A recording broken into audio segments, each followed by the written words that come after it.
लाडक्या बहिणींनो account check करा, डिसेंबरचा निधी मिळायला सुरुवात, अर्थसंकल्पानंतर 2100 रुपये मिळणार, आदिती तटकरेंची माहिती।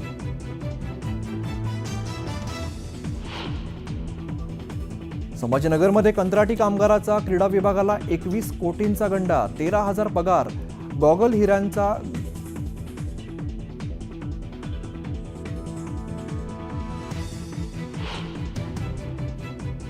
समाज कल्याण मंत्री शिरसाटाकडून अचानक संभाजीनगरमधील शासकीय वसतिगृहाला भेट, वसतिगृहातील अवस्था पाहून विद्यार्थ्यांसमोर अधिकाऱ्यांची खरडपट्टी। लाज नाही वाटत तुम्हाला लोकांना? हे असं पाहता तुम्ही लोक? थोडी तरी लाज ठेवा ना, थोडी तरी।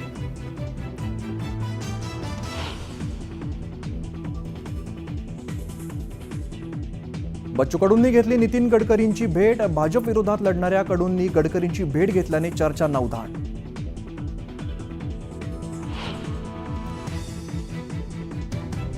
रामटेक बंगला चंद्रशेखर बावनकुळे स्वीकारणार का? रामटेकच्या इतिहासामुळे नेते टाळतायत रामटेकचा बंगला।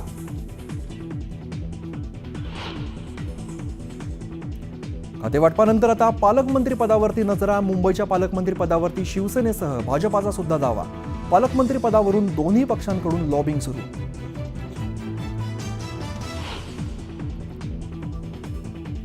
बीड परभणीवरून सुप्रिया सुळे आक्रमक, आता मला भीती वाटते सुळेंचं विधान, तर महाराष्ट्र सर्वात सेफ, फडणवीसांचं प्रत्युत्तर।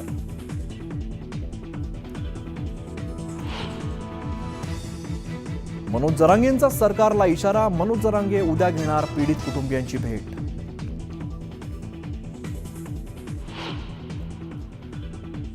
बीडच्या पालकमंत्री पदाबाबत सर्व मिळून ठरवू, तर बीडमध्ये कोणाचीही दादागिरी चालू देणार नाही, फडणवीसांचं वक्तव्य।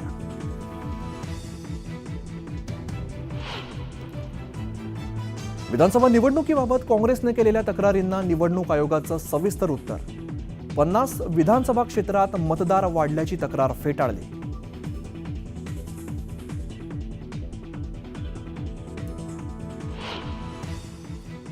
विदर्भातील जंगल सफारी झाल्या फुल, ताडोबा पेंचमध्ये 2 जानेवारीपर्यंत सफारी बुकिंग फुल।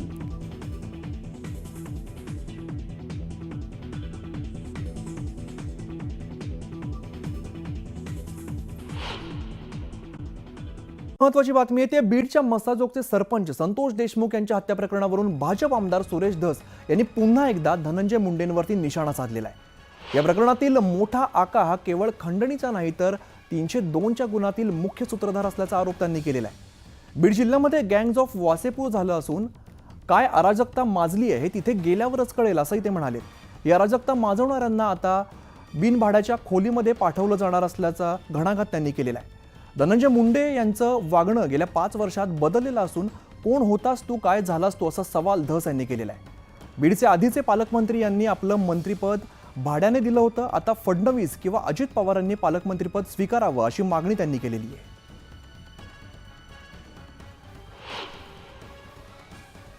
काही गोष्ट आहे का नाही?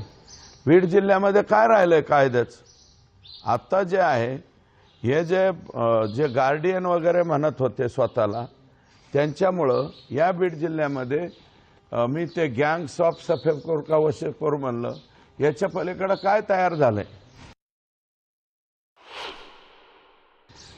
त्यातले जे विष्णू चाटे म्हणजे आकाच्या खालचे छोटे आका, हे मला वाटतं आत गेलेत, आणि ते आत गेले म्हणजे पोलिसांनी पकडलेत असं मला वाटत नाही, ते सरेंडर झालेले आहेत। तर बाकीच्यांना विनंती, मला बाकीचे छोटफोट याच्यापेक्षा याच्यातला जो आका आहे तो आका आता लवकरात लवकर आत गेला पाहिजे, आणि तो 100% फक्त खंडणीच्या गुन्ह्यात आहेत असं माझं आता मत राहिलेलं नाही। ते 302चे सुद्धा मेन प्रमुख सूत्रधार तेच आहेत। हे जे वागलेले आहेत, 200 कुटुंब गावं सोडून गेलेत, तिथले व्यापारी गावं सोडून दिलेत। गाय छाप तंबाखूची एजन्सी सुद्धा हमारेच पास होना, पीएनची एजन्सी, चुन्याची एक मुसलमानाची एजन्सी होती, ती एजन्सी बी ह्यांनीच काढून घेतली। मारवाडी समाजाच्या कोणत्याही माणसाकडे काही एजन्सी राहिलेली नाही आता परळी तालुक्यामध्ये, बरं का। आणि अराजकता काय आहे ते जरा तिथं परळीत मला असं मीडियाला माझी विनंती आहे की परळीला जाऊन बघा ना, थोडंसं मुलाखती वगैरे घ्या लोकांच्या, काय अवस्था आहे. लवकरात लवकर यांना अटक करावी आणि पोलीस 100% अटक करतील. SIT आज गठीत होईल, त्याच्यामुळे हे लवकरात लवकर आत गेले पाहिजेत बिनभाड्याच्या खोलीमध्ये. आनंद आहे, मुख्यमंत्री उपमुख्यमंत्री दोन्ही उपमुख्यमंत्री किंवा मुख्यमंत्र्यापैकी जर कोणी पालकमंत्री झालं तर अतिशय आनंदाची बाब होईल. कारण आणि गार्डियन जे मागचे गार्डियन हे मला वाटतं त्यांनी पालकमंत्रीपदही भाड्याने दिलं, मंत्रिपदही भाड्याने दिलं. लीज ॲग्रीमेंट त्यांनी केल्यामुळं मोठा प्रॉब्लेम झाला आहे. माझं बी कधी कधी असं होतंय. त्यामुळं ते संजय शिंगानी या नाव आहे त्या गजनी पिक्चरमधलं आमिर खानचं, ते झालेलं आहे. मी 2023 ते 2024 पर्यंत कोण कृषी मंत्री होते हे मला आठवत नाही. आत्ता कृषी मंत्री मला वाटतं कोकाटे साहेब झालेत ना. मी म्हणलं ना, धनंजय मुंडे पूर्वी असे नव्हते, आत्ता कसे झाले. काय होता सतून काय झाला सतू अशी परिस्थिती तुमची आली साहेब. काय आणि याद्या देतात आता मग तुम्हाला प्रत्येकाच्या शिफ्टिंगच्या. परळीहून लोक उठत आहेत, अंबाजोगाईला जातात, पुण्याला राहायला जातात, मुंबईला गेले, सगळे घरदार सोडून जय हिंद जय महाराष्ट्र झालाय. हे माहीत होत नाही का एक्स गार्डियनला. शिवसेना मुख्य नेता आणि उपमुख्यमंत्री एकनाथ शिंदे दिनांक 26 डिसेंबर रोजी नवी दिल्लीत होणाऱ्या NDAच्या बैठकीला उपस्थित राहणार आहेत. शिवसेना मुख्य नेते आणि उपमुख्यमंत्री एकनाथ शिंदे यांची पंतप्रधान नरेंद्र मोदी, केंद्रीय गृहमंत्री अमित शहा आणि भाजपचे राष्ट्रीय अध्यक्ष JP नड्डा यांच्यासोबत बैठक होणार आहे. देशपातळीवर NDAच्या राजकीय रणनीती संदर्भात सविस्तर चर्चा यावेळी होणार असल्याचं कळतंय.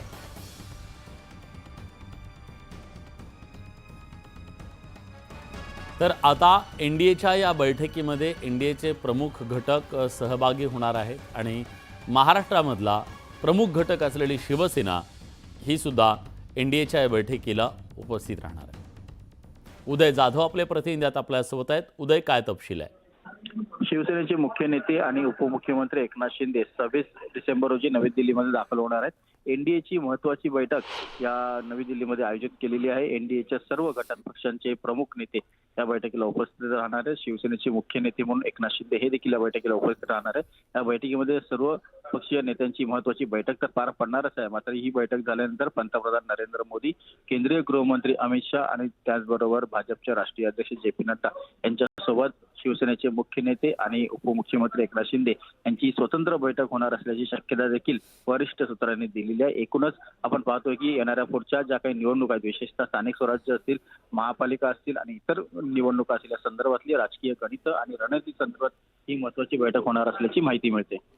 धन्यवाद उदय, तुम्ही दिलेल्या सगळ्या सविस्तर माहितीबद्दल.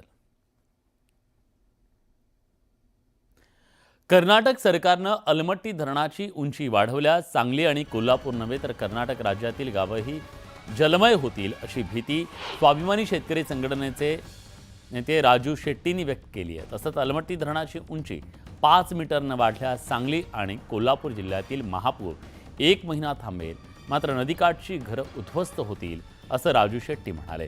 अलमट्टी धरणाची उंची वाढवायला विरोध केला जातोय. हिवाळी अधिवेशनात कुणीही बोललं नाही हे दुर्दैवी आहे, मात्र आपण आवाज उठवणार असल्याचं स्पष्टीकरण त्यांनी लोकांना निवडून दिले ते काय करतायत याचा शोध घेतला पाहिजे असा टोला राजू शेट्टींनी लगावला.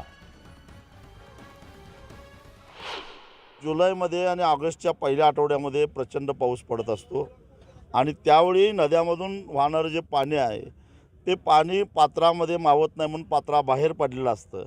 ते पाणी पुढं सरकत नाही कारण आधीच कर्नाटक सरकारनं आलमट्टीमध्ये ते पाणी 517 किंवा 18 मीटरच्या लेवलला अडवून ठेवलेलं असतं. त्यांना आता 519 मीटरपर्यंत पाणी अडवण्याची परवानगी आहे, पण आता ते म्हणत आहेत की 524पर्यंत वाढवणार, म्हणजे जवळपास 5 मीटरनं पुन्हा उंची वाढवणार. म्हणजे याचा अर्थ जुलै आणि ऑगस्ट महिन्यामध्ये पात्राबाहेर पडलेलं जे पाणी आहे ते पुढं सरकायला अजून 5 मीटरचा अडथळा तयार होणार. टायगर कॅपिटल ऑफ इंडिया अशी ओळख असलेल्या नागपूर आणि विदर्भातील सर्व व्याघ्र प्रकल्प वन्यजीव प्रेमींच्या गर्दीनं हाऊसफुल झालेत.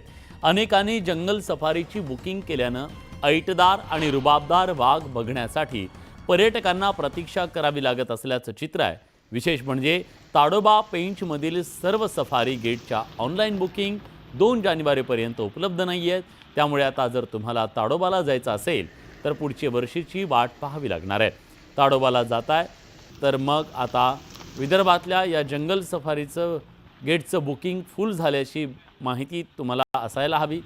ताडोबा पेंचमधील सगळ्या सफारी बुकिंग या फुल झाल्या.